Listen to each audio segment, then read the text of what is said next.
yang terhormat Bapak Kepala Sekolah SD Negeri Kalijulang 4 Muhammad Syukron Mamun SPD MPD, kepada yang terhormat rekan guru, Bapak Ibu Guru SD Negeri Kalijulang 4 yang saya hormati. Alhamdulillah, kita pada pagi hari ini bisa berkumpul di acara diseminasi budaya positif yang merupakan ini adalah aksi nyata modul 1.4 Bapak Ibu.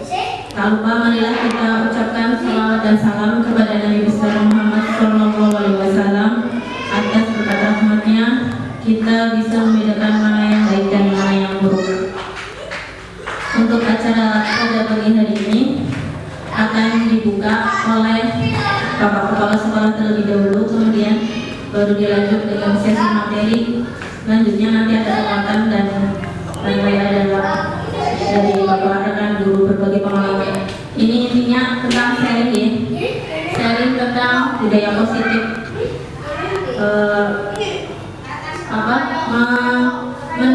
Diseminasi itu apa? Diseminasi itu menyebarluaskan pemahaman.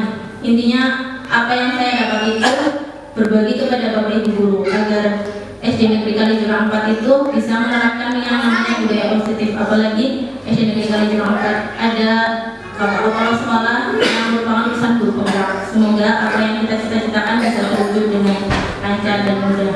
Amin.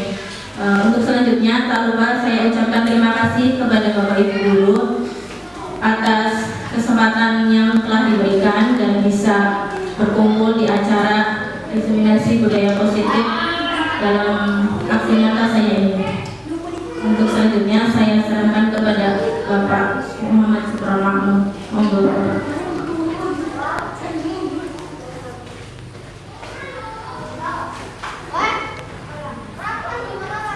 Terima kasih. Assalamualaikum warahmatullahi wabarakatuh. Alhamdulillah wa syukurillah wa quwwata illa billah. Yang saya hormati rekan-rekan guru SD Kalijulang 4, lebih khusus pada Ibu Nisa yang hari ini mendiseminasi budaya positif di program guru tunggal ini. Pertama-tama mari kita ucapkan ucapan syukur kepada Allah Subhanahu wa taala sehingga di pagi menjelang siang ini kita masih menikmati banyak nikmat yang bermanfaat sehingga kita dapat melaksanakan tugas, dapat mengikuti kegiatan diseminasi pada guru putra ini.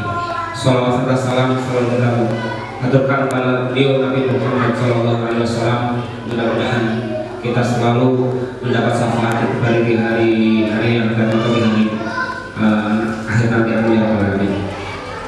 Bapak Ibu yang saya hormati, marilah diseminasi budaya positif ini, di mana diseminasi budaya positifnya adalah baik. Bapak Ibu sebenarnya Bapak Ibu sudah melakukan semuanya. Dari diseminasi ini akan dipaparkan oleh Bu Nisa itu sebenarnya Bapak Ibu sudah melakukan, tetapi perlu dipertegas saja, perlu dipertajam saja. Mana ini yang namanya budaya positif, mana banyak sekali budaya positif, banyak di guru penggerak itu banyak sekali. Dan Bapak Ibu nanti bisa tidak hanya sekedar tahu, harapan kami tidak hanya sekedar tahu, tetapi nanti akan mengikuti atau melaksanakan minimal pada diri sendiri, berimbas pada kelas masing-masing. Harapan saya seperti itu, berimbas pada kelas masing-masing yang ditentukan masing-masing. Nanti dari situlah nanti akan timbul budaya positif. Yang namanya budaya positif itu yang namanya positif artinya semua saja apa saja yang akan kita lakukan insya Allah nanti akan membawa kemajuan terutama di SD kita semuanya, kita yang kita cintai. Dan nanti akan dipaparkan lebih jelas yang namanya budaya positif itu seperti apa, gambarannya seperti apa. Tapi di sini contoh saja, tetapi nanti kayak apa untuk Indonesia seperti apa. Contoh misalnya budaya tidak boleh menghukum, ya, tidak ada hukuman. Anak itu nggak ada hukuman atau vanisme itu nggak ada, ya, nggak ada. adanya nanti kesepakatan. Nah itu sebenarnya sudah dilakukan oleh kita semua sebagai guru, sudah dilakukan. Tetapi nanti biar Bapak Ibu jelas dasarnya apa, kenapa seperti itu nanti akan dijelaskan oleh narasumber kita dari guru pokra, dari calon guru pokra Indonesia itu akan dijelaskan. Contoh seperti itu. Jadi oh ternyata seperti ini, oh ternyata seperti ini. Jadi nanti akan jangan seperti istilahnya hanya awal-awal saja, sehingga nanti Bapak Ibu sudah pasti dan yakin dengan hal budaya positif. Dan berikutnya mungkin nanti di sela-sela penyampaian Bapak Ibu boleh bersharing, boleh menyampaikan apa yang perlu disampaikan. Oh saya sudah melaksanakan seperti ini, ternyata sudah benarkah atau belum benar? Diperbolehkan. Mumpung ada narasumber di sini, disampaikan boleh. Itu saja. Monggo selamat mengikuti untuk diseminasi budaya positif apa yang akan disampaikan Hidayah Indonesia ini. Monggo selamat mengikuti. Mari kita ikuti bersama. Mudah-mudahan membawa manfaat bagi kita semua. Itu saja yang dapat saya sampaikan. Selamat mengikuti. Mari kita ikuti bersama dan akhiri. Wassalamualaikum warahmatullahi wabarakatuh. Saya di modul 1.4. Apa itu sih budaya positif itu? Budaya positif yaitu perwujudan dari nilai-nilai keyakinan yang berpihak pada murid. Diawali dengan perubahan paradigma tentang teori kontrol. Intinya itu budaya positif yaitu tentang kebiasaan-kebiasaan baik. Kita di SD Negeri Kalicerang 4 sudah melakukan apa yang tadi sama Bapak Sukron itu kita sudah melakukan, cuma lebih dipertegas sedikit bahwa yang kita lakukan itu merupakan perwujudan dari budaya positif. Nilai-nilai keyakinan, nilai-nilai yang kita lakukan, nilai-nilai kebaikan yang kita lakukan itu diharapkan menjadi keyakinan dalam diri baik pribadi murid maupun guru, agar tercipta motivasi intrinsik sehingga akan berbekal lama tertanam di dalam hati murid. Jadi apa yang murid lakukan itu benar-benar mereka paham dan apa tujuan dari yang dia lakukan. Seperti itu. Diawali dengan paradigma teori kontrol. Nanti kita akan belajar kalau dulu itu paradigmanya itu tentang stimulus respon. Sekarang pendidikan saat ini itu tentang teori kontrol. Nanti kita akan belajar apa sih teori kontrol itu, kemudian dasarnya agar budaya positif itu dapat terlaksana dengan baik. Lah itulah dasarnya guru harus memahami apa itu posisi kontrol guru dan disiplin positif. Posisi kontrol guru itu nanti ada 5, nanti bisa selanjutnya. Kemudian dan juga disiplin positif. Apa itu disiplin positif? Ada disiplin negatif dan juga disiplin positif. Kemudian tujuannya yaitu budaya positif itu dapat menumbuhkan motivasi intrinsik seperti yang tadi saya bilang, sehingga menjadi pribadi yang bertanggung jawab. Siswa dapat bertanggung jawab terhadap apa yang dilakukan sendiri, kemudian mandiri dan juga merdeka. Tahu dia bisa menentukan pilihannya sendiri. Next. Dalam budaya positif ini ada 6 materi, yaitu yang pertama disiplin positif dan nilai kebajikan universal, yang kedua teori motivasi, hukuman dan penghargaan, yang ketiga keyakinan kelas, yang keempat kebutuhan dasar manusia, yang kelima 5 posisi kontrol, dan keenam segitiga restitusi. Mungkin ini yang baru bagi saya juga waktu pertama kali mendapatkan materi ini, yaitu tentang restitusi, posisi kontrol dan juga keyakinan kelas. Untuk motivasi, hukuman dan penghargaan mungkin sudah sering kita dengar, cuma mungkin ada sedikit perbedaan. Seperti yang tadi dalam pendidikan saat ini, hukuman itu diharapkan tidak dilakukan karena akan menimbulkan kesan negatif pada diri murid, dan juga disiplin positif. Next. Yang pertama disiplin positif dan nilai-nilai kebajikan universal. Apa itu disiplin? Disiplin itu berasal dari kata Latin yang artinya belajar. Makna ini berkonotasi dengan disiplin diri dari para murid Socrates. Kalau ini secara teori. Kemudian memiliki tujuan agar seseorang menggali potensi menuju cita-cita tujuan dengan apa yang mereka hargai dan yakini. Ya, dengan adanya disiplin positif itu diharapkan semua warga sekolah, baik guru dan juga siswa terutama itu melakukan sesuatu peraturan itu karena dia itu menghargai dirinya sendiri dan dia meyakini apa yang dia lakukan itu baik, seperti itu. Kemudian, namun dalam kultur masyarakat kita, makna kata disiplin berubah menjadi sesuatu yang dilakukan seseorang pada orang lain untuk mendapatkan kepatuhan. Umumnya kita memaknai kata disiplin itu agar bagaimana caranya agar seseorang itu patuh, seperti itu kan. Sesuatu yang dilakukan pada orang lain untuk mendapatkan kepatuhan. Dengan kecenderungan umum, hubungan kata disiplin dengan ketidaknyamanan, bukan dengan apa yang kita hargai atau pencapaian suatu cita-cita atau tujuan. Pokoknya kalau selama ini saya juga dulu sering melakukan seperti itu. Bagaimana kalau sudah mentok, bagaimana caranya agar anak itu patuh? Kadang sering kita melakukan hukuman, padahal itu tidak boleh. Jadi kenapa hukuman tidak boleh? Karena anak jadi merasa tidak nyaman. Pendidikan saat ini itu bagaimana caranya agar anak itu merasa nyaman di sekolah, selain nyaman juga aman, dan juga tumbuh motivasi dalam diri anak itu sendiri. Next, disiplin positif itu membentuk karakter tanpa hukuman. Itu intinya. Disiplin positif itu membentuk karakter tanpa hukuman. Disiplin adalah melatih seorang untuk taat kepada aturan dalam jangka pendek maupun jangka panjang. Nah, ini disiplin melatih seorang untuk taat. Kalau misalnya dengan hukuman itu kan berarti motivasinya ekstrinsik ya, atau eksternal. Kalau misalnya anak itu patuh mungkin hanya sekedar, maksudnya sebentar saja. Jadi itu ikutnya dalam jangka pendek. Sedangkan yang kita harapkan itu kepatuhan dalam jangka panjang, atau anak itu bisa melakukan kepatuhan itu secara terus-menerus, baik di rumah, di sekolah maupun dalam masyarakat, dilakukan nilai-nilai kebajikan. Disiplin positif dapat menumbuhkan kesadaran murid dalam membentuk karakter positif. Disiplin dapat dibuat dengan kesepakatan guru dan siswa agar murid terlibat dan merasa bertanggung jawab. Ya, di sini disiplin positif bisa salah satu caranya yaitu dengan kesepakatan kelas.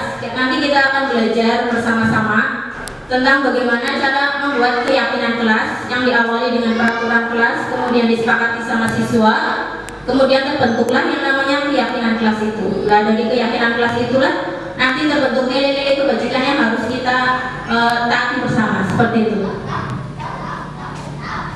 Nah, ini yang namanya teori kontrol.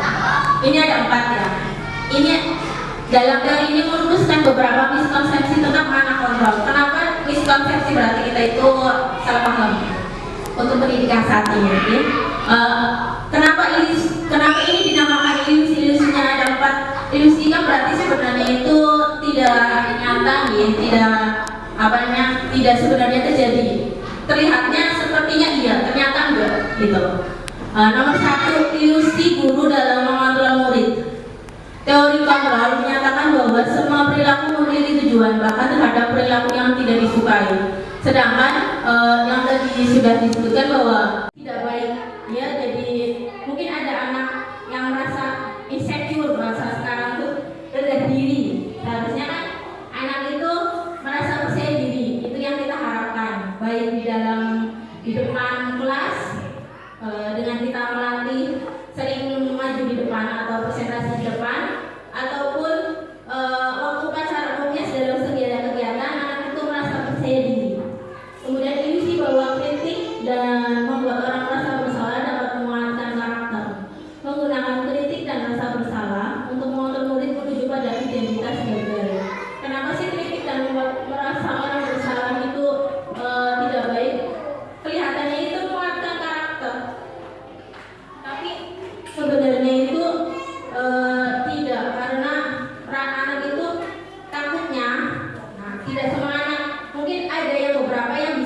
dengan bahasa bersalah itu merasa kalau saya seperti itu ibu jadi merasa gagal jadi guru atau bagaimana, nanti anak jadi merasa bersalah terus merasa gagal. Apa yang dia lakukan itu jadi tidak ada motivasi dalam diri dia sendiri. Kemudian ilusi bahwa orang dewasa memiliki hak untuk memaksa. Kebanyakan orang dewasa percaya bahwa mereka memiliki tanggung jawab untuk membuat para murid melakukan hal tertentu. Padahal sebenarnya setiap individu kan memiliki kebebasan untuk memilih atau berpendapat. Dan kadang kita sebagai guru maupun orang tua di rumah ingin anak kita itu baik. Jadi kita kadang sedikit memaksa, padahal itu tidak boleh. Dan itu hanya yang namanya sekedar ilusi. Jadi yang diharapkan itu yang dilakukan anak itu paham dan akan nilai-nilai yang dia lakukan sehingga menjadi keyakinan dalam hidup dia seperti itu. Sedangkan ini kan sekolah dasar. Jadi diharapkan anak itu memiliki dasar yang kuat dengan belajar SD Negeri Kaliurang 4 atau apabila kita bersama-sama bekerja sama dan berkolaborasi sehingga baik nanti anak itu di SMP, SMA itu dia akan memiliki karakter yang kuat yang tidak akan tergoyahkan menghadapi tantangan zaman. Mungkin kan pendidikan waktu kita dulu berbeda nih Bapak Ibu.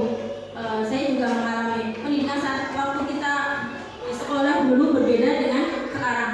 Dulu mungkin kita diberi hukuman malu-malu saja. Sekarang itu ada yang namanya hak asasi manusia. Ketika anak dihukum, ada orang tua yang melapor seperti itu. Apalagi kalau ada orang tua atau masyarakat yang kedua, semua orang melihat hal yang sama. Sedangkan dalam teori kontrol, setiap orang memiliki gambaran berbeda. Karena apa? Setiap orang memiliki gambaran berbeda. Dipengaruhi oleh pengalaman dan pengetahuan yang dia dapatkan selama ini. Jadi kita harus memahami bahwa setiap orang memiliki gambaran yang berbeda tentang apa yang kita lihat. Ibaratnya dalam melihat sebuah permasalahan atau sebuah kejadian, setiap orang memiliki sudut pandang masing-masing seperti itu. Kita harus paham bahwa setiap orang itu memiliki sudut pandang masing-masing. Kemudian yang ketiga, dalam stimulus respon kita mencoba mengubah orang agar berpandangan sama dengan kita. Sedangkan dalam teori kontrol kita berusaha memahami pandangan orang lain tentang dunia. Ya. Kalau dulu mengubah cara orang berpandangan sama dengan kita, sekarang kita berusaha menghormati pandangan orang lain. Kemudian stimulus respon yang selanjutnya, perilaku buruk dilihat sebagai sebuah kesalahan. Dan sedangkan dalam stimulus respon, semua perilaku memiliki tujuan. Meskipun perilaku salah yang dilakukan anak itu intinya dia itu memiliki tujuan. Misalnya kayak anak melakukan itu malak, misalnya malak ke temannya, kita harus tahu pasti dia itu melakukan seperti itu ada alasan. Intinya list alasan tujuan dia melakukan itu. Kita tanyakan, kenapa kamu melakukan itu? Saya nggak mendapatkan sangu, seperti berarti kan dia ingin jajan gitu. Nah itu kalau dulu itu sebagai sebuah kesalahan, berarti anak itu aslinya memiliki tujuan. Nah itu berarti kebutuhannya apa? Kalau misalnya itu kebutuhannya ada yang belum terpenuhi sehingga anak itu melakukan hal negatif. Nanti kita akan belajar juga tentang hal itu, belajar bersama-sama. Kemudian orang lain bisa mengontrol saya. Kalau dulu sih mau respon, sekarang hanya ada yang bisa mengontrol diri Anda sendiri, termasuk anak didik kita sendiri. Hanya diri kita yang bisa mengontrol diri kita sendiri, bukan orang lain, bukan orang tua, apalagi ibaratnya teman atau siapa. Aslinya yang bisa mengontrol diri kita sendiri itu, yang bisa mengontrol itu diri kita sendiri. Kita mau melakukan apa, terus kalau orang itu hanya memberikan masukan saja, mau itu hal negatif atau hal buruk bisa dimasukkan ke dalam pikiran atau bisa mengubah perilaku kita itu tergantung kita sendiri.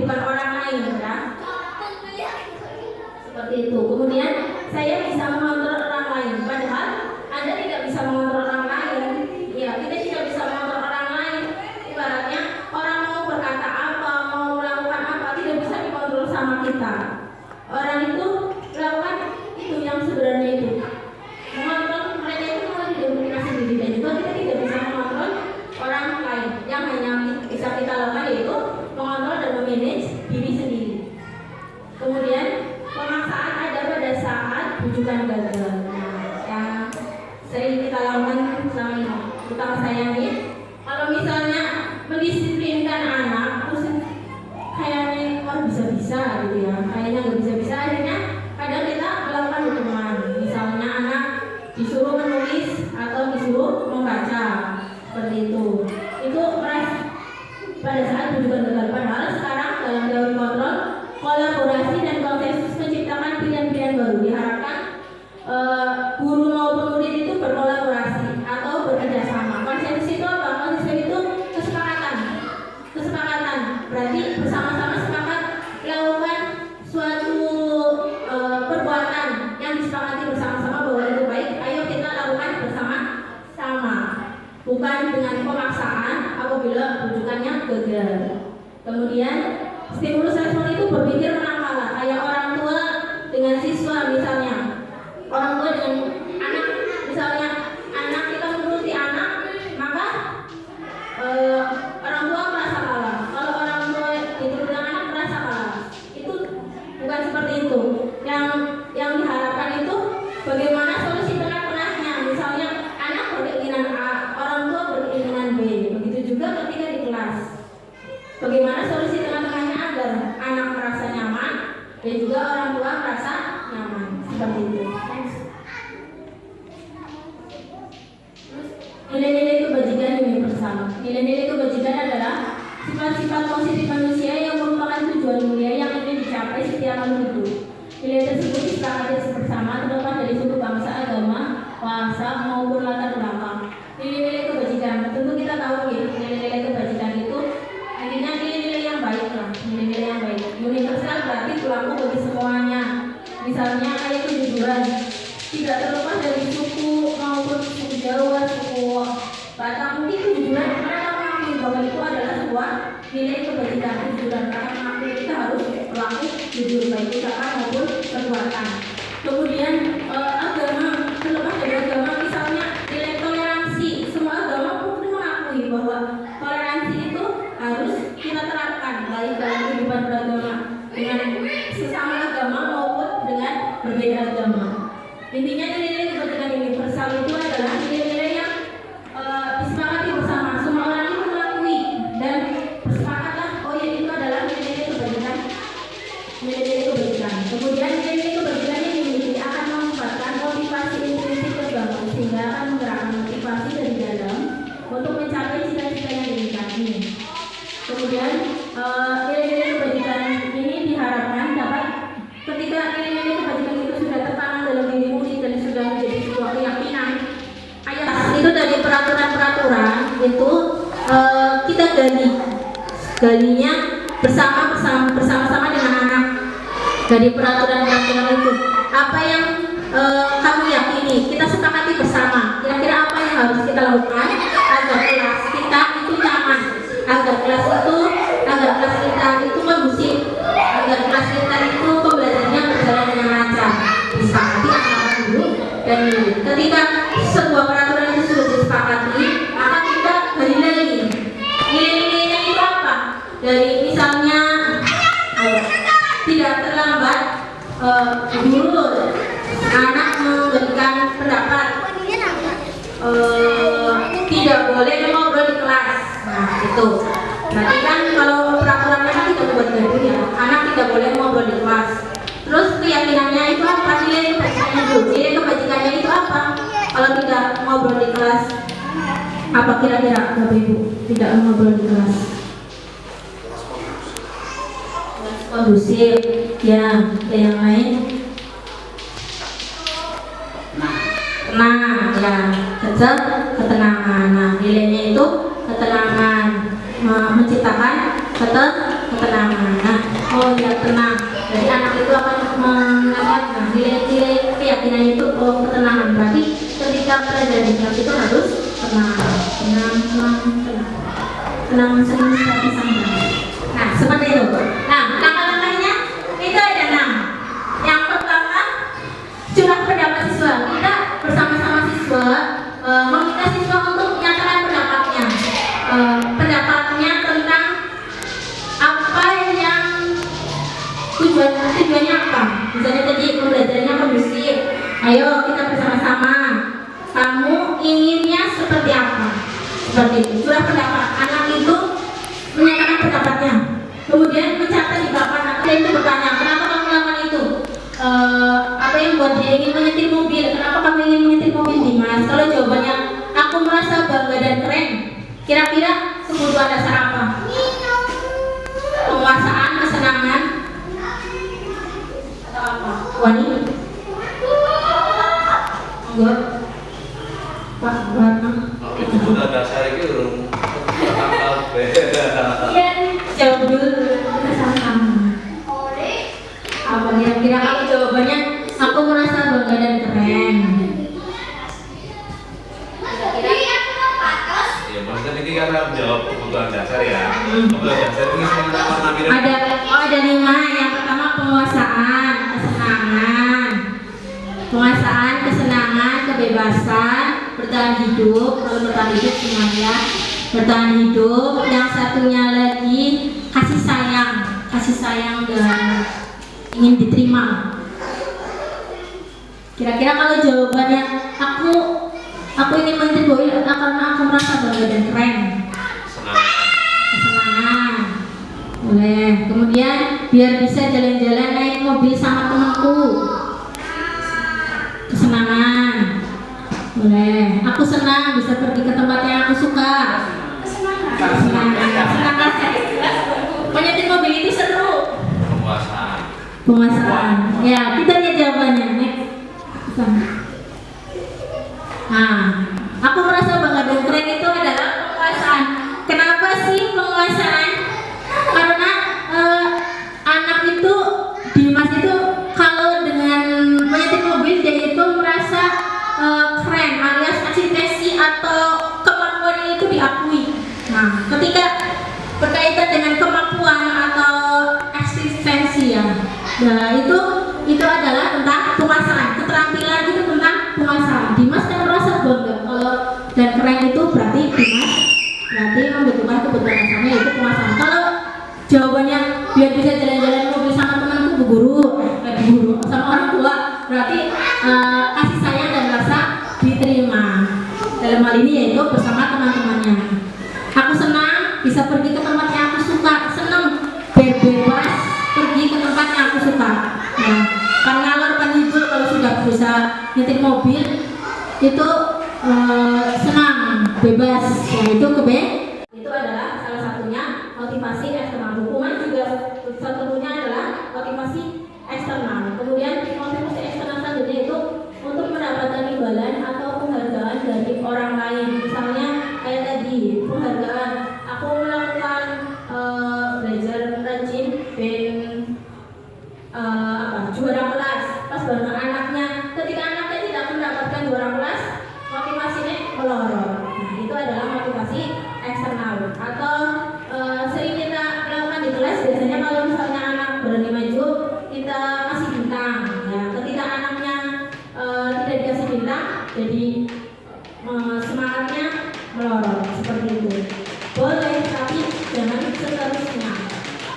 Kemudian motivasi internal. Dengan adanya motivasi internal atau intrinsik itu untuk menjadi orang yang diinginkan, dengan menghargai diri sendiri dengan nilai-nilai yang diyakini.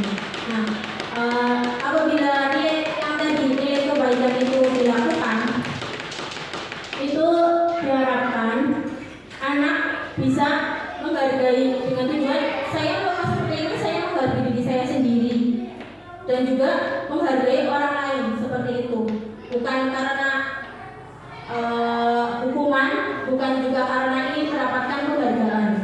Kalau sudah anak seperti itu, maka anak akan terus menerus tanpa harus kita awasi, tanpa harus kita hukum, anak akan melakukan kebaikan seperti itu. Itu tantangannya kita saat ini.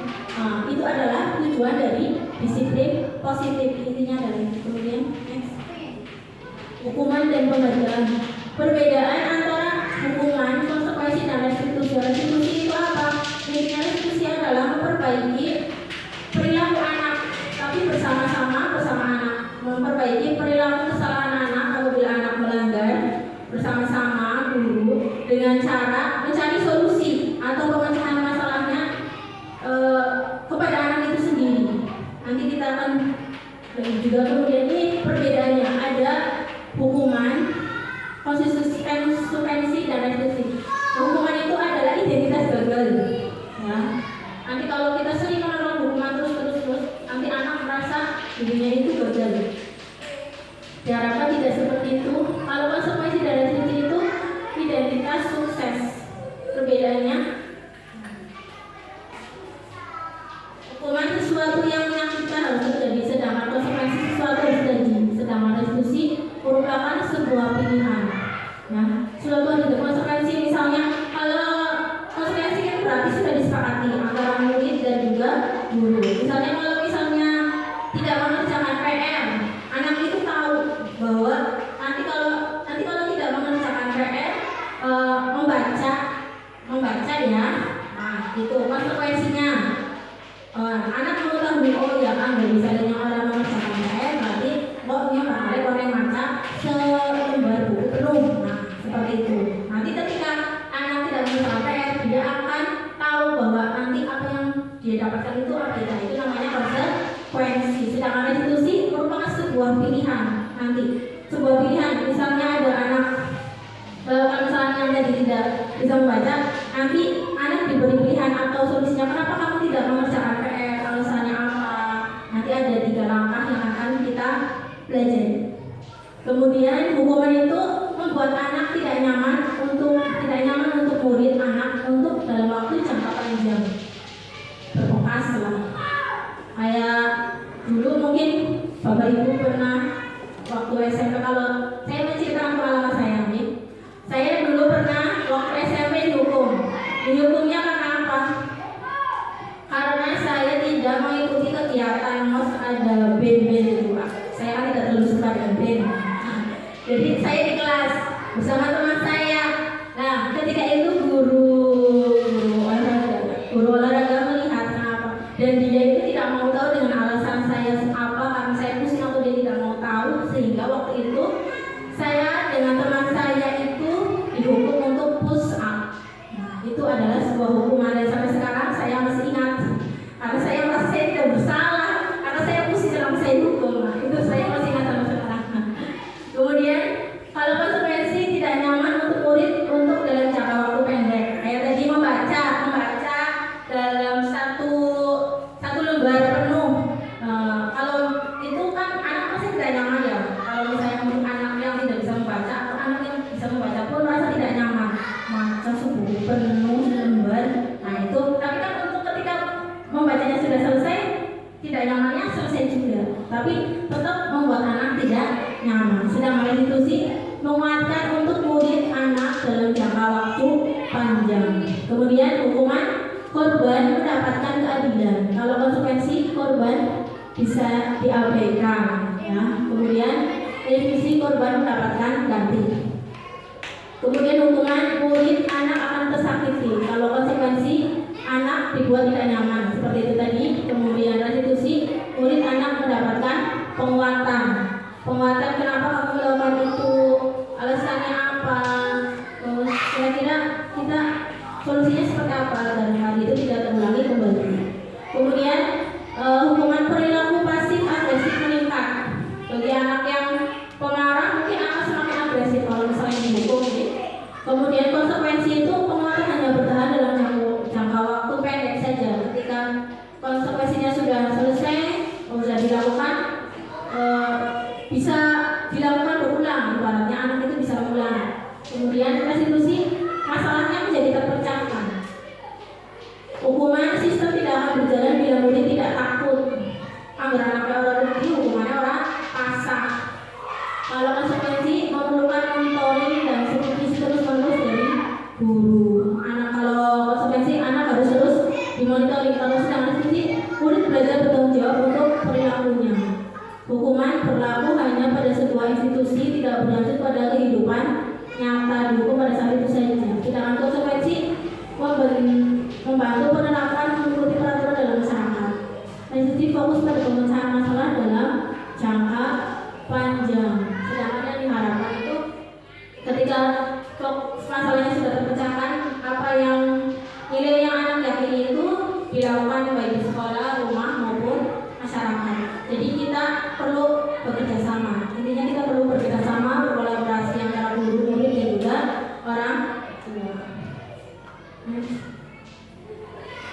Kali dimakan nunggu goreng. Hukuman peraturannya adalah kamu harus dengan konsekuensi. Apa peraturannya? Mampukah kamu melakukan ini? Kata-katanya gini. Kemudian diskusi apa yang kamu yakini, apa yang bisa kamu lakukan untuk memperbaiki masalah ini. Kemudian kalau hukuman, murid anak akan membenci peraturan, sedangkan konsekuensi anak menghormati peraturan. Namun dalam diskusi anak menghormati dirinya dan juga orang lain. Negatifnya, awas kalau kamu lakukan lagi ya, nanti awas kamu. Kalau netral, lakukan apa saja yang katakan. Positif, apakah hal ini yang sesungguhnya yang kamu lakukan. Sedangkan hukuman juga termasuk dalam mode paksaan, mendorong anak untuk menyalahkan diri sendiri. Kemudian konsep diri anak menjadi buruk. Agar anak, kalau misalnya anak disalahkan terus menerus, maka apa sih dia, aku memang anak yang tidak baik. Oh, itu udahlah, kalau aku sudah dicap menjadi anak yang nakal, jadi nakal saja sekalian. Seperti itu. Takutnya seperti itu. Anak menjadikan konsep dirinya itu buruk.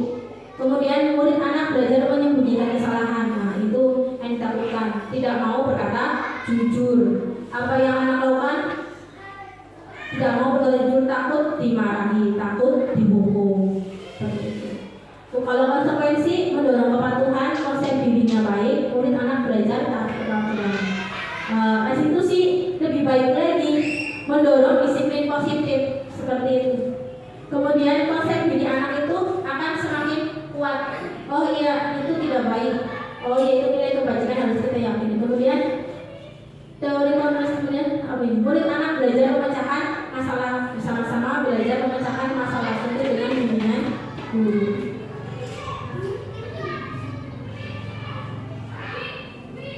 Kalau hukuman, mencoba mengontrol anak dengan penguatan negatif, membayari masa kesalahan, dampaknya pada murid, anak marah, merasa bersalah, rendah diri dan mengasingkan diri. Hukuman itu tiba-tiba tidak diharapkan atau sangat melukai. Biasanya dibuat guru, terus rasanya itu menyakitkan. Guru menjalani konsekuensi dengan menyalahkan, mengkritik, menyindir dan merendahkan seperti yang tadi saya ceritakan. Itu bagi melakukan pusat itu menyakitkan. Kemudian konsekuensi, mencoba mengontrol anak dengan penguatan positif. Anak kehilangan hak, waktu jeda tadi dikasih konsekuensinya apa? Anak kehilangan hak. Kemudian sudah diketahui atau masuk akal, anak mengetahui apa yang dia akan lakukan atau akan dia dapatkan apabila dia melanggar peraturan. Kemudian dibuat guru, murid dan anak. Konsekuensi itu kesepakatan antara murid dan guru, antara anak dan orang tua. Kemudian membantu guru menyatakan peraturan, melakukan peringatan dan menerapkan konsekuensi. Dengan diskusi, anak paham bahwa dirinya sendiri yang pegang kendali kontrol, bahwa dia sendiri yang memegang kendali kontrol dirinya sendiri adalah dia sendiri. Kalau orang tua atau guru hanya mengarahkan atau menuntun. Murid anak tidak kehilangan waktunya bersemangat untuk memperbaiki, berupa undangan untuk mengadakan restitusi. Kemudian dibuat murid atau anak. Solusinya, kalau restitusi itu pemecahan masalahnya dibuat sendiri oleh anak-anak, diajak berpikir untuk memecahkan masalah. Kemudian menguatkan, guru menyebutkan keyakinan kelas, membimbing kerangka acuan berpikir restitusi murid.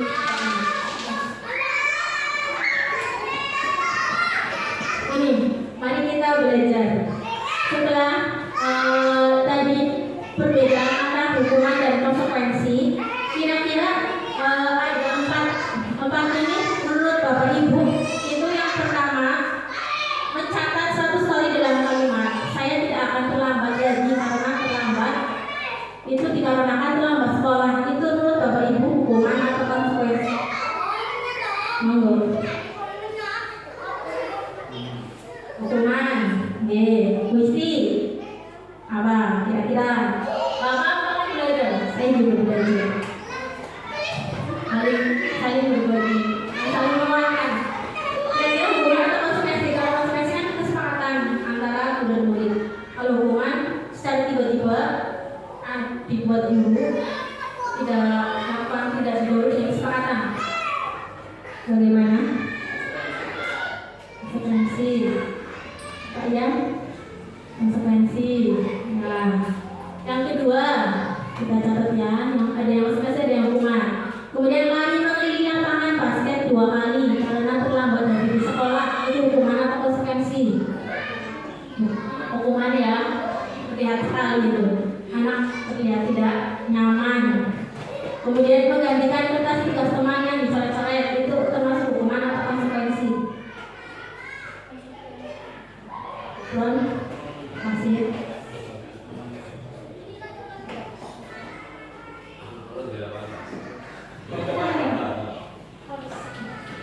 konsekuensi. Kemudian lari mengelilingi lapangan 2 kali karena terlambat 10 menit pada pelajaran PJOK.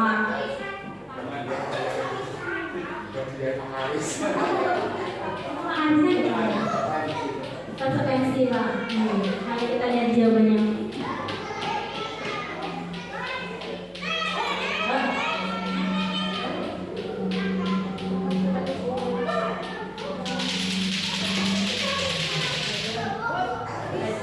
Ini mencatat 100 kali dalam kalimat saya tidak akan terlambat lagi karena terlambat ke sekolah, itu termasuk dalam konsekuensi ya.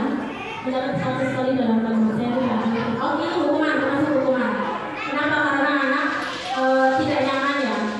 Terus 100 kali dalam kalimat saya juga pernah waktu tidak mengikuti ekstra, ini termasuk hukuman karena tidak ada kesepakatan. Kamu terlambat, catat. Kalau lari melihat masuk 2 kali karena terlambat hadir di sekolah, itu juga hukuman ya, langsung dadakan. Nah, kemudian menggantikan kertas tugas teman yang dicoret-coret, itu termasuk konsekuensi ya. Kesepakatan, misalnya kalau anak mencoret-coret punya teman harus diganti. Kemudian tadi mengira teman 2 kali karena terlambat 10 menit pada pelajaran PJOK, itu termasuk konsekuensi. Kalau 10 menit berarti harinya 2 kali. Seperti itu. Monggo next. Nah, kita akan belajar tentang keyakinan kelas. Jadi ketika nilai kebajikan itu menjadi sebuah keyakinan, maka akan muncul motivasi di dalam anak. Nah, ada yang namanya keyakinan kelas. Dalam budaya positif itu diawali dengan sebuah keyakinan, yaitu keyakinan kelas. Prosedur keyakinan kelas, cara membuat keyakinan kelas, bagaimana sih cara membuat keyakinan kelas itu? Keyakinan kelas itu bukan hanya sekedar peraturan, tapi lebih kepada, pertama diawali dengan, kalau biasanya di sekolah, di kelas-kelas kan biasanya kita memajang, atau selama ini kita hanya sebuah peraturan ya kan Bapak Ibu, saya juga sebuah peraturan saja yang ditempel di dinding. Oh ya, ini peraturannya loh, peraturan SD, peraturan kelas nih seperti ini. Kalau sebuah keyakinan kelas itu dari peraturan-peraturan itu kita galinya bersama-sama dengan anak. Dari peraturan-peraturan itu apa yang kamu yakini, kita sepakati bersama. Kira-kira apa yang harus kita lakukan agar kelas kita itu nyaman, agar kelas kita itu kondusif, agar kelas kita itu pembelajarannya berjalan dengan lancar. Disepakati antara guru dan murid. Ketika sebuah peraturan itu sudah disepakati, maka kita gali lagi nilai-nilainya itu apa. Dari misalnya tidak terlambat guru, anak memberikan pendapat, tidak boleh ngobrol di kelas. Nah itu berarti kan kalau peraturannya kan tidak membuat gaduh ya, anak tidak boleh ngobrol di kelas. Terus keyakinannya itu apa? Nilai kebajikannya dulu. Nilai kebajikannya itu apa? Kalau tidak ngobrol di kelas, apa kira-kira Bapak Ibu? Tidak ngobrol di kelas, kondusif ya. Ada yang lain? Tenang ya, ketenangan. Nah, nilainya itu ketenangan, menciptakan ketenangan. Nah, oh ya, tenang. Jadi anak itu akan menganggap, nah, nilai-nilai keyakinannya itu ketenangan. Berarti ketika pelajaran di kelas itu harus tenang, serius tapi santai. Nah, seperti itu. Nah, langkah-langkahnya itu ada 6.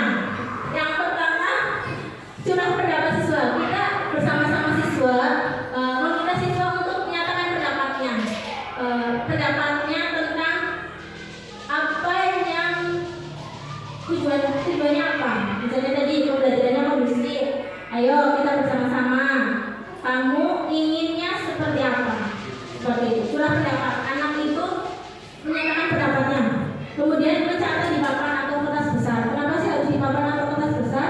Agar semua anak itu tahu, baik anak A atau anak B semua tahu. Kemudian bersama-sama menyusun keyakinan kelas. Yang keempat, menemukan nilai kebajikan yang tadi dari keyakinan kelas itu nilai kebajikan. Kemudian dijawab kembali. Tidak usah terlalu banyak nilai keyakinan yang bisa 3 sampai 7. Yang penting itu anak itu ingat, paham, dan itu diyakini sebuah menjadi sebuah nilai kebajikan. Kemudian pajang hasilnya. Ini yang sudah saya lakukan, yaitu membuat keyakinan kelas. Nah ini anak yang saya lakukan yaitu anak curah pendapatnya menggunakan sticky note. Tentu kita tahu ya sticky note. Anak menuliskan apa yang dia inginkan di kelas, seperti apa, agar kita sama-sama merasa nyaman. Guru juga merasa nyaman, anak juga merasa nyaman. Dituliskan, setiap anak menuliskan di sticky note. Kemudian dari sticky note itu ditempel di kelas dulu. Kalau saya tempel di papan. Kemudian kalau anak masih kelas 1 sekalian belajar membaca dan menulis. Jadi anak itu membaca apa yang telah ditulis oleh teman-temannya, dibacakan. Nah setelah itu kemudian ditulis sebuah kesepakatan kelas. Kesepakatan kelasnya kan mungkin masih banyak ya, karena anaknya curah pendapatnya banyak. Satu anak waktu saya itu boleh memberikan pendapat 1, 2 atau 3 terserah. Kemudian ditulis semuanya. Ada berapa waktu itu? 8, 9. Tapi kan mungkin dari tulisan anak yang kita tulis kembali itu biasanya kan ada yang sama. Nah, ada yang sama. Misalnya itu apa? Rapi dan kelas bersih. Kemudian patuh,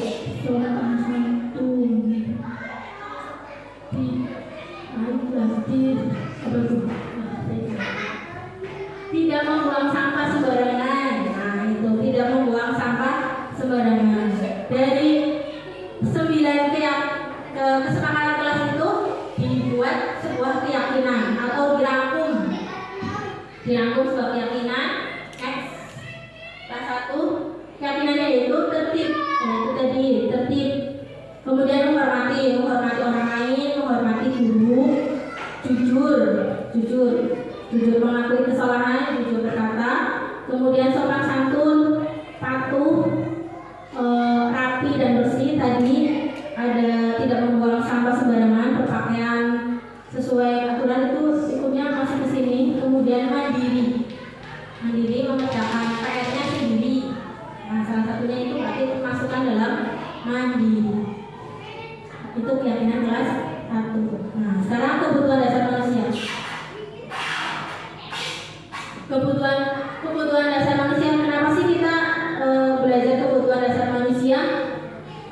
Setiap anak atau seorang murid dalam menanggapi peraturan itu sebenarnya itu ada sebuah kebutuhan dasar yang belum dipenuhi. Ya, kebutuhan dasar itu ada 5. Yang pertama bertahan hidup. Kita juga di sini bekerja atau itu juga salah satunya untuk bertahan hidup. Makan, minum juga salah satunya bertahan hidup. Kalau anak di sekolah merasa lapar, ya kebutuhan dasar untuk bertahan hidupnya berarti belum dipenuhi. Jadi dia tidak konsentrasi. Kemudian kasih sayang dan rasa diterima. Yang ketiga penguasaan. Kebutuhan dasar penguasaan itu biasanya terkait dengan keterampilan dan juga pengetahuan anak. Ketika anak ingin merasa diakui, kemudian apa yang dia tahu ingin dihargai, itu biasanya berarti berkaitan dengan penguasaan. Kebebasan, kesenangan. Ya. Kalau anak merasa bosan di kelas, kemudian bermain, berarti anak kebutuhan dasar apa yang belum terpenuhi kalau misalnya di kelas kemudian bermain? Kesenangan atau kebebasan? Kita tanya dulu kenapa kamu bermain. Lah yang senang baik dulu. Nah berarti anak membutuhkan kesenangan. Misalnya ya bosan di guru, aku duduk terus nggak bisa jalan-jalan. Berarti anak membutuhkan ruang untuk gerak atau aliasnya kebebasan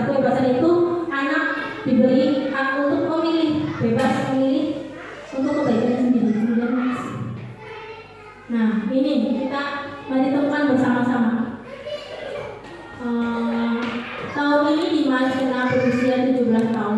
Ia senang sekali ketika ayahnya mulai mengajarkan cara menyetir mobil. Setiap akhir pekan ia berlatih menyetir. Dia terlihat senang sekali berlatih sampai akhirnya ia bisa menyetir mobil dengan baik dan lancar.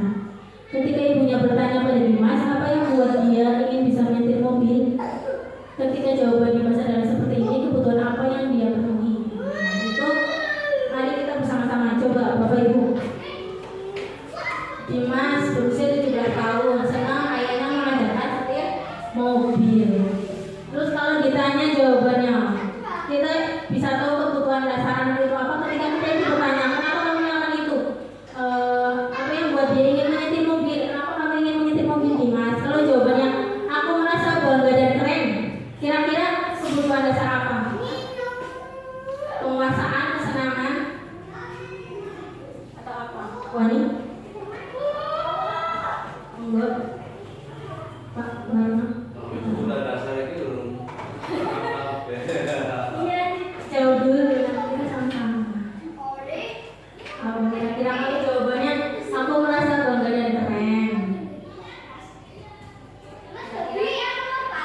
Ya, maksudnya ini kan harus jawab kebutuhan dasar ya. Kebutuhan dasar ini kan Ada 5. Yang pertama penguasaan, kesenangan. Penguasaan, kesenangan, kebebasan, bertahan hidup. Kalau bertahan hidup gimana ya? Bertahan hidup. Yang satunya lagi kasih sayang dan ingin diterima. Kira-kira kalau jawabannya aku ingin menyetir mobil karena aku merasa bangga dan keren. Kesenangan, boleh. Kemudian biar bisa jalan-jalan naik mobil sama temanku. Kesenangan, boleh. Aku senang bisa pergi ke tempat yang aku suka. Senang menyetir mobil itu seru. Penguasaan. Ya, kita lihat jawabannya. Next. Nah, aku merasa bangga dan keren itu adalah penguasaan. Kenapa sih penguasaan? Karena anak itu, Dimas itu kalau dengan menyetir mobil dia itu merasa keren alias eksistensi atau kemampuannya itu diakui. Nah, ketika berkaitan dengan kemampuan atau eksistensi ya, itu adalah tentang penguasaan. Keterampilan itu tentang penguasaan. Dimas kan merasa bangga kalau dan keren itu berarti Dimas membutuhkan kebutuhan dasarnya itu penguasaan. Kalau jawabannya biar bisa jalan-jalan mobil sama temanku guru sama orang tua, berarti kasih sayang dan rasa diterima. Dalam hal ini yaitu bersama teman-temannya. Aku senang bisa pergi ke tempat yang aku suka, senang bebas pergi ke tempat yang aku suka. Pandai dulu kalau sudah bisa nyetir mobil itu senang, bebas, nah itu kebebasan. Menyetir mobil itu seru, yaitu termasuknya kesenangan. Next. Sekarang 5 posisi kontrol.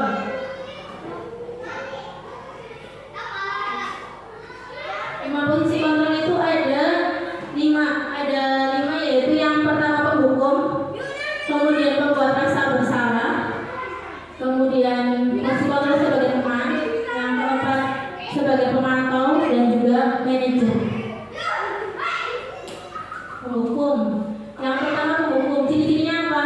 Kalau biasanya kita dihukum itu nada suaranya tinggi, bahasa tubuhnya melotot atau jari menunjuk atau menghadap. Hasilnya murid marah dan menendang atau bersifat agresif. Next. Membuat rasa bersalah, nada suaranya memelas, halus sedih, bahasa tubuh merapat pada anak. Hasilnya murid akan merasa bersalah telah mengecewakan bapak ibu gurunya, menjadi orang yang gagal atau tidak sanggup membahagiakan orang lain. Guru itu membuat anak merasa bersalah. Kemudian kalau teman, biasanya kita terapkan bersama anak. Kalau anak usianya sudah 17 tahun ke atas, biasanya kita terapkan sebagai teman. Nada suaranya ramah, akrab, bercanda, bahasa tubuh merapat pada murid, mata senyum jenaka. Hasilnya murid akan merasa senang datang ke guru. Dampak positifnya, kalau bergantung pada guru tersebut. Kalau ada masalah biasanya dia mengadakan guru untuk membantunya. Kemudian pemantau. Kalau pemantau ada suara datar, bahasa tubuh formal. Hasilnya murid memahami konsekuensi yang harus dijalankan karena telah melanggar salah satu peraturan. Murid tetap dibuat tidak nyaman. Guru tetap harus memantau murid. Ini yang memantau biasanya kaitan dengan konsekuensi. Sedangkan yang terakhir manajer, ini yang diharapkan dapat dilakukan oleh guru. Mungkin 5-5-nya kita juga pernah melakukan, tapi ini secara idealnya. Terus bagaimana untuk pelaksanaannya? Pelaksanaannya kita bisa menerapkan yang positif-positif. Kalau tadi hukuman itu termasuk negatif, posisi kontrol negatif. Ciri-cirinya kalau manajer ada suara tulus, bahasa tubuh tidak kaku, mendekatkan murid. Hasilnya guru akan mengembalikan tanggung jawab pada murid untuk mencari jalan keluar masalahnya. Itu dengan bimbingan guru. Next. Nah, ini kaitannya dengan posisi kontrol. Kita akan tentang segitiga diskusi. Langkah-langkahnya segitiga diskusi ini yang terakhir, nih Bapak Ibu. Segitiga diskusi, langkah-langkahnya itu yang pertama menstabilkan identitas, kemudian validasi tindakan, yang ketiga menanyakan identitas. Menstabilkan identitas, misalnya anak melakukan kesalahan, kita stabilkan identitas dulu agar anak tidak merasa gagal. Contohnya, setiap orang kita bisa menggunakan kata-kata, setiap orang pasti melakukan kesalahan. Kamu bukan satu-satunya yang melakukan kesalahan ini. Kemudian memvalidasi tindakan yang salah. Divalidasi tindakan yang salahnya itu anak, oh ya ini tidak benar, oh yang benar seperti ini. Dituntut oleh guru. Kamu tentu punya alasan mengapa kamu melakukan itu. Adakah cara yang lebih baik efektif untuk mendapatkan apa yang kamu inginkan? Kemudian yang terakhir menanyakan keyakinan. Kasus yang pertama ini sebuah skenario. Disusunnya tuh sebuah skenario. Ini kasus yang pertama, pada saat kegiatan pembelajaran dan ibu guru sedang menjelaskan materi pelajaran, ada 2 orang siswi yaitu Fitria dan Zila terlihat tidak mendengarkan penjelasan guru. Mereka asik bermain dan ngobrol sehingga membuat suasana pembelajaran menjadi tidak kondusif. Kemudian pada saat jam istirahat, ibu guru meminta keterangan atas perbuatan yang mereka lakukan. Saat ditanya mengapa mereka bermain dan mengobrol saat bu guru menjelaskan materi pelajaran, Zila menjawab bahwa pada saat itu dia baru saja memberi mainan baru dan tidak sabar ingin mencobanya. Berarti kebutuhan dasar apa kalau jawabannya itu membeli mainan baru dan tidak sabar ingin mencobanya? Kesenangannya, karena senang dengan mainan baru. Kemudian lalu ibu guru menasihati dan membantu untuk membuat mereka. Ya, apa yang tadi dipahami, refleksi, kita melakukan refleksi. Apa yang nyangkol lah ini. Ya, apa-apa, seadanya, sebisanya.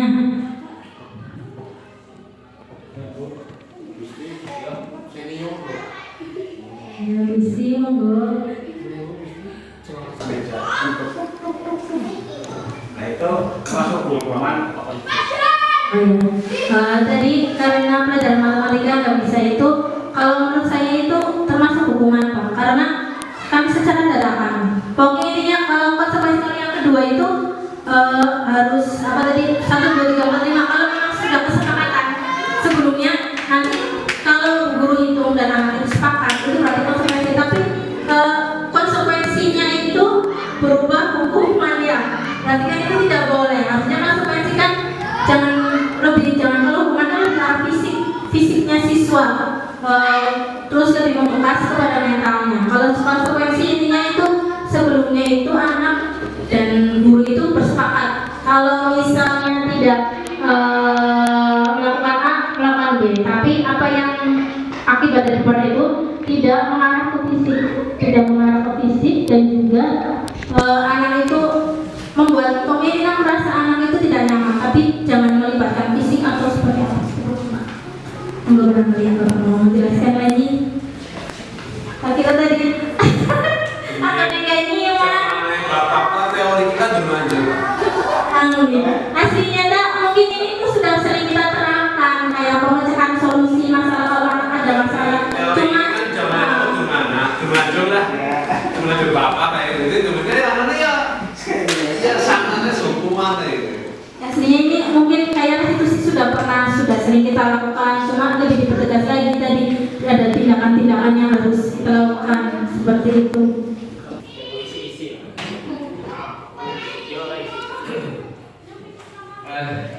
Tadi dari pemaparan Bu Hidayah Isa banyak materi yang diserap oleh saya, oleh kami. Yang pertama yang menarik sekali itu ada yang namanya restitusi. Restitusi memang layaknya itu restitusi. Restitusi itu kalau dari pemaparan itu sangat baik istilahnya diterapkan. Tetapi yang masih dalam benak kami itu realnya itu loh, penerapannya. Sementara ini teman-teman saya itu sebagai guru itu rata-rata pakai hukuman sebagaimana ya, ada konsekuensi, padahal sudah konsekuensi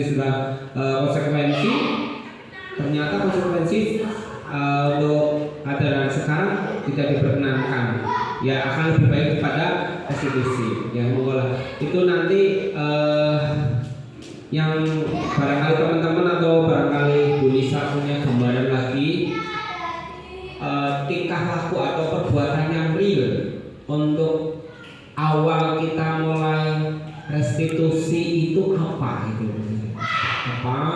terus nanti kami itu kan mungkin teori itu kan bisa dipelajari lagi lah, nanti kita bisa dipelajari lagi di dalam banyak di Google dan sebagainya. Tapi di sini real kami pengen contoh yang real restitusi. Kadang-kadang anak sudah yang real terhadap kami di menghadapi murid nantinya seperti apa untuk restitusi. Terima kasih Bu Lisa.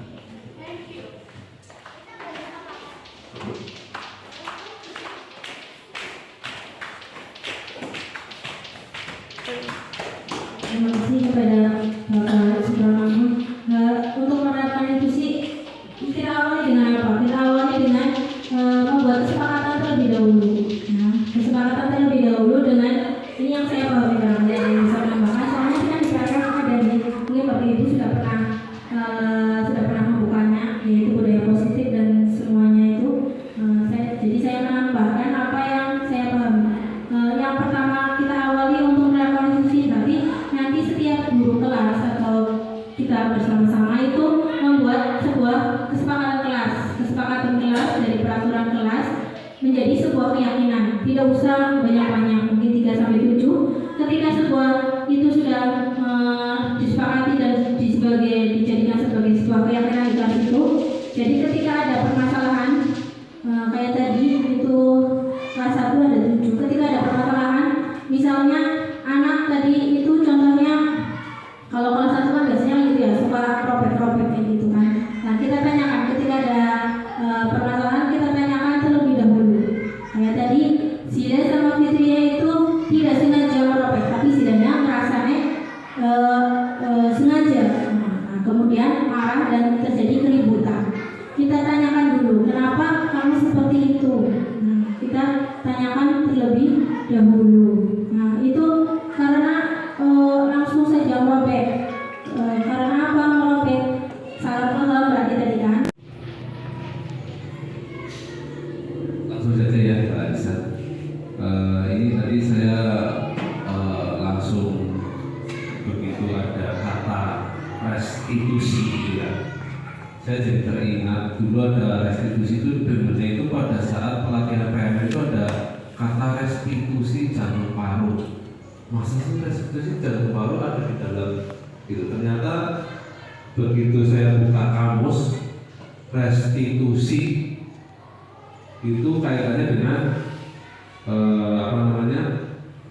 mananya tidak sama dengan yang saya dengar. Ternyata kalau di Jawa itu namanya resusitasi. Nah, resusitasi gitu. Ternyata dulu dengarnya restitusi di instrukturnya menyampaikannya adalah restitusi jantung paru, tapi begitu dibaca di Google ternyata kaitan dengan jantung paru adalah resusitasi. Sehingga dari kejadian ini sebenarnya dengan adanya Mbak Lisa ikut guru penggerak itu sebenarnya kita ya istilahnya sebagai guru itu harus istilahnya tergerak untuk ikut ya maksudnya. Artinya pikiran kita ada jendel lah sebenarnya. Pikiran ada jendel ada istilahnya. Kalau kita hanya bertahan berputar di sini, tumpul pikiran kita jadi tumpul. Jadi kita tidak berpikir apa ya ke depan. Jadi istilahnya untuk akhirnya baik masih ada gitu. Jadi saya pikirannya tidak terasa untuk menjadi lebih pandai. Gitu. Yang kedua, kaitannya dengan hal seperti ini mungkin kita di sini ada Mas Subran, Mbak Lisa, istilahnya bisa menggerakkan teman-teman. Kita tahu bahwa kita di sini adalah ada didik kita itu rendah dalam hal mental. Mungkin untuk ke depan itu bisa istilahnya bagaimana bisa mengangkat anak didik kita itu punya mental yang agak ya pede lah. Istilahnya bagaimana mereka berani tampil, berani maju tanpa istilahnya mereka istilahnya kan kadang-kadang bocah pintar tapi mentalnya pede kan aneh ya. Bocah orang ahli, orang gagal tapi mentalnya oke. Itu kan ini perlu istilahnya di sini perlu kita gali bagaimana bahwa anak didik kita itu bisa punya mental yang bagus lah. Itu tanggung jawab kita, Bu Ani, Bu Isti. Ya itu saja kami tambahkan. Terima kasih.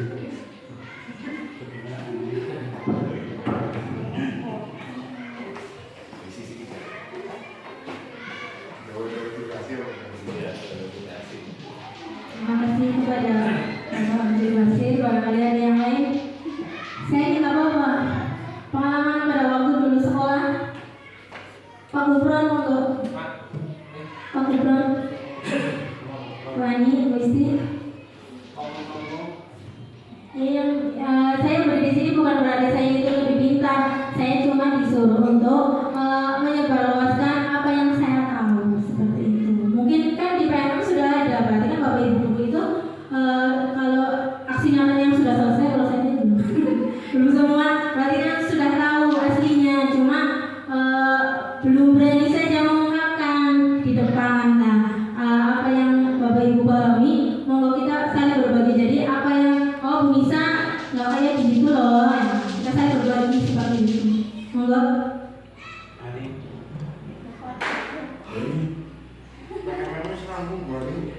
Sudah. Dan